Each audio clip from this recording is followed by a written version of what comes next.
Throughout the New Testament, God uses the analogy of a bride and groom to describe the relationship of Jesus to the church.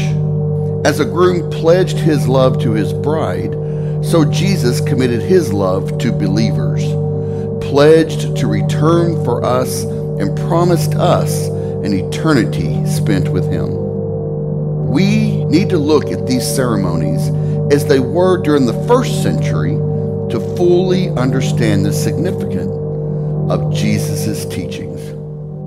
In New Testament times, the groom's father would hand-pick the bride. Sometimes the groom's family hired a matchmaker to find an eligible match. After a bride was selected, a price was determined. The greater the price the groom's father paid, the greater the value was placed on the bride. In a Jewish wedding, after the man agreed to the match suggested by matchmaker or parents, or if they fell in love, and after the price was determined that the father of the groom would pay for the bride, a dinner was arranged at the prospective bride's house. Probably all four parents had worked out the details, and a contract was drawn up.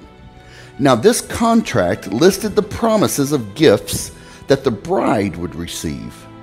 The bride then gave her consent, and the groom poured and offered her a glass of wine, which they drank to seal this contract and set the bride apart.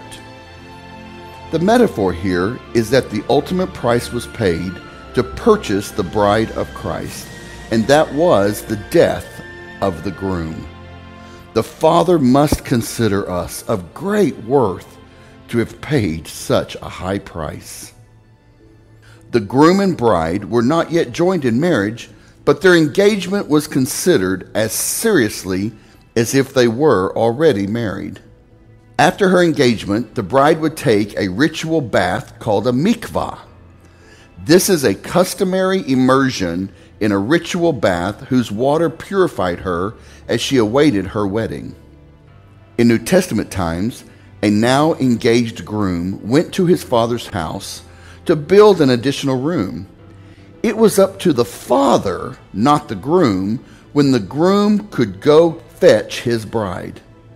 The groom and his groomsmen march into town, usually at night, like a thief in the night, and blew a shofar to let everyone know it was time for the wedding, and he would be taking his bride back to that room he had just built in his father's house. The bride and her bridesmaids would be watching and waiting for him, probably for several days or even weeks, as they saw bridal chambers completed and the year of engagement ended.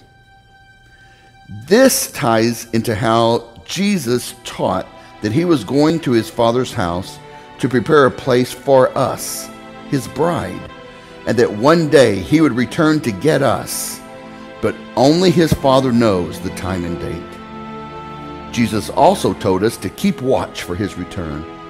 So the candles represent the bridesmaids' lamps, kept trimmed and burning, while we too await the return of the groom.